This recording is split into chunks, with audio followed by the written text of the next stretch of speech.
Salam alaikum, chers auditeurs. Je suis content de vous retrouver pour la rubrique sur la jurisprudence. Aujourd'hui, nous allons voir comment faire la prière mortuaire.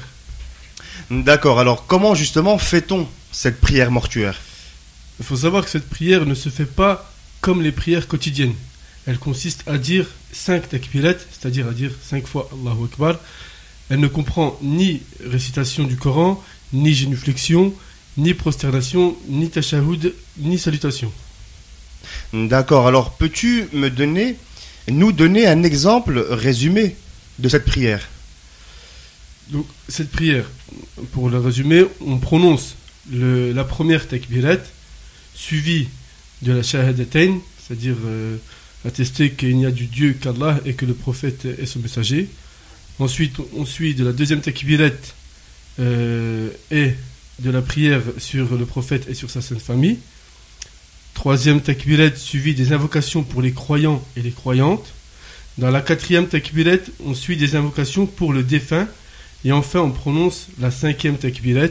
Et ainsi s'achève la prière mortuaire. D'accord, alors y a-t-il des conditions à observer lors de cette prière mortuaire?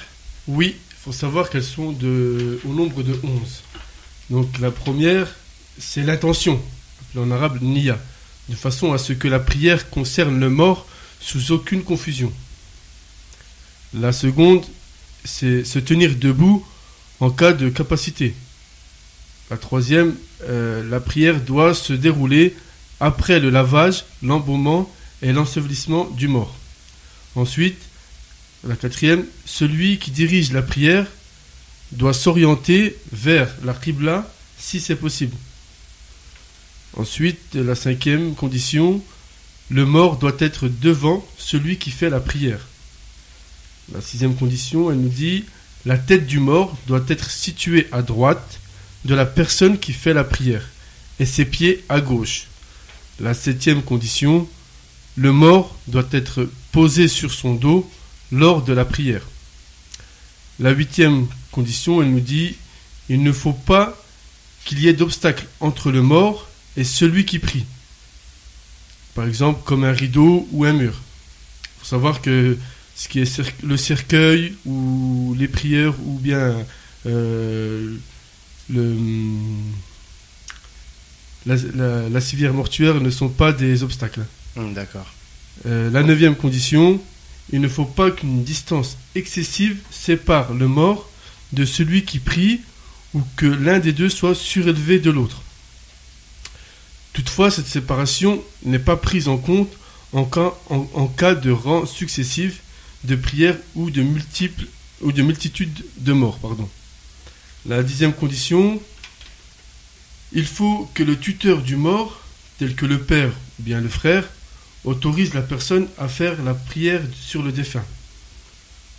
Enfin, la dernière condition, elle nous dit que le prieur doit alterner les takbirat, les invocations et les supplications.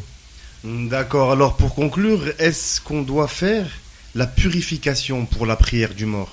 Non. Pour cette prière, on n'a pas besoin de faire la purification. اللهم إني أسألك وأتوجه إليك بنبيك نبي الرحمة محمد صلى الله عليه